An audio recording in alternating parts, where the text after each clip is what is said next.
Hello buddies. ഇന്നത്തെ വീഡിയോയിൽ നമ്മൾ കാണാൻ പോകുന്നത് Hunter X Hunter season 2 episode 32 a surprising വിന്നാണ്. പതിവ് പോലെ എപ്പിസോഡ് തുടങ്ങുന്ന കഴിഞ്ഞ എപ്പിസോഡിന്റെ ഒരു റീക്യാപ്പുമായിട്ടാണ്. കഴിഞ്ഞ എപ്പിസോഡിൽ കാസ്ട്രോ ഹിസോഗയുടെ വലത് കൈ വെട്ടിയിരുന്നതും എടാ പൊട്ട എനിക്ക് രക്ഷപ്പെടാൻ പറ്റില്ലെന്ന് കരുതണ്ട, എന്റെ ഡോപ്പൽഗാങ്കർ ടെക്നിക്ക് വെറും മായയല്ല, പക്ക നെൻ പവർ ക്രിയേഷനാണ്, നീ ഒന്ന് എന്റെ ട്രൂ ടൈഗർ ബൈറ്റ് ഒന്ന് നേരിട്ട് നോക്കടാ എന്ന് പറയുന്നതും നമ്മൾ കണ്ടിരുന്നു. ഹിസോഗയാണെങ്കിൽ വെട്ടി വീണ കൈയുമായിട്ട് ചില്ലറക്കാരനെ പോലെ നിൽക്കുകയാണ്, ഒരു കുലുക്കവുമില്ല. കാസ്ട്രോ ചോദിക്കുന്നുണ്ട്, എന്തോ മായക്കളി കാണിക്കുവാണോടാ, നീയൊന്ന് എന്റെ അറ്റാക്ക് ഒന്ന് ഫേസ് ചെയ്യടാ. അപ്പോൾ ഹിസോദ വലത് കൈ ഇടംകഷത്തിലേക്ക് വെച്ച് പിന്നിൽ നിന്നും ഒരു സ്കാർഫ് പോലുള്ള സാധനം എടുക്കുന്നുണ്ട്. നല്ല ഫൈറ്റ് ആയിരുന്നു കാസ്ട്രോ, ഇനി ഒരു മാജിക് ട്രിക്ക് കളിക്കാം എന്നും പറഞ്ഞുകൊണ്ട് ആ സ്കാർഫ് കൊണ്ട് കൈ മൂടുന്നു. അപ്പോഴേക്കും കൈ അപ്രത്യക്ഷമായി, പകരം കുറെ കാർഡുകൾ. കാസ്ട്രോ ആകെ കൺഫ്യൂഷനിലായിരുന്നു, ഈ കാർഡ്സ് ഒക്കെ എന്തിനാണാവോ. ഹിസോഗ ഒരു കളി കളിക്കാൻ അവനോട് പറഞ്ഞു, ഒരു കാർഡ് എടുത്തിട്ട് അതിലെ നമ്പറിന്റെ കൂടെ 4 കൂട്ട്, എന്നിട്ട് 2 കൊണ്ട് ഗുണിക്ക്, എന്നിട്ട് 6 കുറയ്ക്ക്, പിന്നെ 2 കൊണ്ട് ഹരിക്ക്, അവസാനം കിട്ടുന്ന ഉത്തരം ആദ്യം എടുത്ത കാർഡിലെ നമ്പറിൽ നിന്ന് കുറയ്ക്ക്. നിന്റെ മനസ്സിലുള്ള നമ്പർ ഏതാണെന്ന് ഞാൻ പറയാം. ഹിസോഗ ഒരു കാർഡ് എടുത്ത് കാണിച്ചു, ഒരു ഏസ് ആയിരുന്നു അത്. ഇതാണോ നീ മനസ്സിൽ വിചാരിച്ച നമ്പർ? എന്നിട്ട് ആ കാർഡ് കാസ്ട്രോയുടെ നേരെ എറിഞ്ഞു. നിന്റെ കളി എന്തായാലും ഞാൻ കണ്ടുപിടിക്കും എന്ന് പറഞ്ഞു. അവതാരികയായിട്ടുള്ള പെൺകുട്ടി അവൾക്കുള്ള സംശയം അവിടെ പ്രകടിപ്പിക്കുന്നുണ്ടായിരുന്നു. ഹിസോഗ ഒരു അറ്റാക്കിന് പകരം എന്തുകൊണ്ടാണ് ഇങ്ങനെ അപ്രതീക്ഷിതമായി പെരുമാറിയതെന്ന് അവൾക്ക് മനസ്സിലാവുന്നില്ല. അവന്റെ പ്രവൃത്തികൾ ഫൈറ്റുമായി യാതൊരു ബന്ധവുമില്ലാത്തതാണെന്ന് അവൾ പറയുന്നുണ്ടായിരുന്നു. ഹിസോഗ ധൈര്യത്തോടെ കാസ്ട്രോയ്ക്ക് മറ്റേ കൈയും വെട്ടിക്കളയാൻ ഓഫർ കൊടുക്കുന്നുണ്ടായിരുന്നു. കാസ്ട്രോ അത് കേട്ടതും ഹിസോഗയുടെ മറ്റേ കൈയും വെട്ടിമാറ്റി. കാസ്ട്രോയുടെ ഡ്യൂപ്ലിക്കേറ്റ് ഇത് കണ്ടതും അന്തം വിട്ടുപോയി. ഇതെങ്ങനെയാ സാധിക്കുന്നേ എന്ന് ആലോചിക്കുകയായിരുന്നു അവൻ. ഹിസോഗ കാസ്ട്രോയുടെ ടെക്നിക്കൊക്കെ വളരെ ഈസി ആയിട്ട് കണ്ടുപിടിച്ചെന്ന് പറഞ്ഞിട്ട് അവൻ അവന്റെ ടെക്നിക്ക് കാണിക്കാൻ തുടങ്ങി. അപ്പോഴേക്കും ആളുകൾ ഞെട്ടി. ഹിസോഗയുടെ വലതുകൈ അതാ പഴയതുപോലെ ആയിരിക്കുന്നു. ഹിസോഗ പറഞ്ഞു, ഇപ്പോൾ എനിക്ക് നിന്റെ ടെക്നിക് മനസ്സിലായി, ഇനി ഞാൻ വീഴില്ല. അവൻ കാസ്ട്രോയോട് തമാശയായിട്ട് പറഞ്ഞു, ഞാൻ നിന്നെ കൊല്ലില്ല, കാരണം നിന്നെ എനിക്കൊരു എതിരാളിയായിട്ട് കാണാൻ പറ്റുന്നുണ്ട്, നിന്റെ കഴിവിന്റെ പരമാവധി ശ്രമിക്കൂ. കാസ്ട്രോ ആകെ പേടിച്ച് നിൽക്കുകയാണ്. ഹിസോഗയുടെ വാക്കുകൾ കേട്ടപ്പോൾ അവൻ ആകെ പേടിയായി. അവൻ അറ്റാക്ക് ചെയ്തു. പക്ഷേ ഹിസോഗ ആ അറ്റാക്ക് ഉപയോഗിച്ച് കാസ്ട്രോയുടെ ഒറിജിനൽ ബോഡി കണ്ടുപിടിച്ചു. കാസ്ട്രോ ഞെട്ടിപ്പോയി. ഇതെങ്ങനെ ഹിസോഗ കണ്ടുപിടിച്ചു എന്നവൻ ചോദിച്ചു. ഹിസോഗ പറഞ്ഞു, ഫൈറ്റ് ചെയ്യുമ്പോൾ ഒരു ഡോപ്പൽഗാങ്കറിനെ ഉപയോഗിച്ചാൽ ചില ഒറിജിനൽ ബോഡി ഡീറ്റെയിൽസ് കോപ്പി ചെയ്യാൻ പറ്റില്ല. ഉദാഹരണത്തിന് നിന്റെ ഡ്രസ്സിലെ ബ്ലഡ് സ്റ്റെയിൻസ്. അപ്പോൾ ഹിസോഗ അവന്റെ ആ വെട്ടിമാറ്റിയ കൈകൊണ്ട് കാസ്ട്രോയെ ഒരു അടി കൊടുത്ത് അവനെ ബോധം കെടുത്തി. ഹിസോഗ വിശദീകരിച്ചു, അടി കിട്ടിയതിന്റെ ഷോക്കിൽ കാസ്ട്രോയ്ക്ക് ബാലൻസ് ഒക്കെ പോയി കാണും, ഇനി എന്റെ അടുത്ത അറ്റാക്കിൽ നിന്ന് രക്ഷപ്പെടാൻ പറ്റില്ല. കാർഡുകൾ കാസ്ട്രോയുടെ നേരെ പറന്നു അവനെ കുത്തിത്തുളച്ചു. ഹിസോഗ കാസ്ട്രോയ്ക്ക് ഒരു ക്ലാസ് എടുത്തു. നെൻ ആക്റ്റീവ് ആവുന്നത് ഒരാൾ കാം ആകുമ്പോഴാണ്. പക്ഷെ നീ ആകെ ടെൻഷൻ അടിച്ച് നിന്റെ നെന്നും ഡോപ്പൽഗാങ്കറും ശരിയായിട്ട് ഉപയോഗിക്കാൻ പറ്റിയില്ല, അതുകൊണ്ട് നീ തോറ്റു. ഹിസോഗ വിജയം പ്രഖ്യാപിച്ചു. കാസ്ട്രോ വീണപ്പോൾ അവൻ നടന്നുപോയി. കാണികൾ ഹിസോഗയുടെ കിടിലൻ വിജയം സമ്മതിച്ചു. അതേസമയം ഗോൺ ഒരു മെഡിറ്റേഷൻ സെഷൻ തീർത്തു വരുന്നതായിട്ട് കാണിക്കുന്നുണ്ടായിരുന്നു. ഹിസോഗ വീണ്ടും നടക്കാൻ തുടങ്ങി.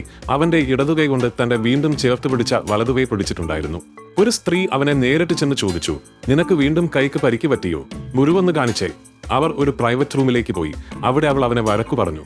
എപ്പോഴും സ്വയം മുറിവേൽപ്പിക്കുന്നതുകൊണ്ടും സ്വന്തം ശരീരത്തെക്കുറിച്ച് ചിന്തിക്കാതെ ത്രില്ലുകൾക്ക് പുറകെ പോകുന്നതുകൊണ്ടും. ഹിസോഗ അവളോട് അവന്റെ കൈ ശരിയാക്കി കൊടുക്കാൻ ആവശ്യപ്പെട്ടു. അവൾ സമ്മതിച്ചു. പക്ഷേ അവൻ അവൾക്ക് പണം നൽകണമെന്നും പ്രശ്നങ്ങൾ ഉണ്ടാക്കരുതെന്നുമുള്ള നിബന്ധനയിൽ മാത്രം. അവൾ മുറിവുകെട്ടി ബ്ലീഡിംഗ് നിർത്തി ഹിസോഗയുടെ കൈ റിപ്പയർ ചെയ്യാൻ അവളുടെ നെൻ സ്റ്റിച്ചിങ് ടെക്നിക് ഉപയോഗിക്കാൻ തയ്യാറായി. അവൾ അവനോട് ഓറ താഴ്ത്താൻ പറഞ്ഞു. നേരത്തെ 2 കൈയും മുറിഞ്ഞുപോയ ഹിസോഗ തിരികെ കിട്ടിയ വലതുകൈ ചേർത്ത് പിടിച്ചു. അവൾ നെൻ സ്റ്റിച്ചിങ് ഉപയോഗിച്ച് മുറിഞ്ഞുപോയ കൈയിലെ ഞരമ്പുകളും മസിലുകളും ഹിസോഗയുടെ ശരീരവുമായി വീണ്ടും ബന്ധിപ്പിച്ചു. അവൾ കൈ മുറുകെ പിടിച്ച് അത് ശരിയായി തിരികെ ചേരുന്നുണ്ടെന്ന് ഉറപ്പാക്കി. എന്നിട്ട് അവൾ ചർമ്മം തുന്നിച്ചേർത്തു. ഹിസോഗ അവളുടെ കഴിവിനെ പ്രശംസിച്ചു. താൻ എങ്ങനെയാണ് ആ ഫൈറ്റ് ജയിച്ചതെന്ന് അവൾക്ക് എങ്ങനെ തോന്നിയെന്ന് ചോദിച്ചു.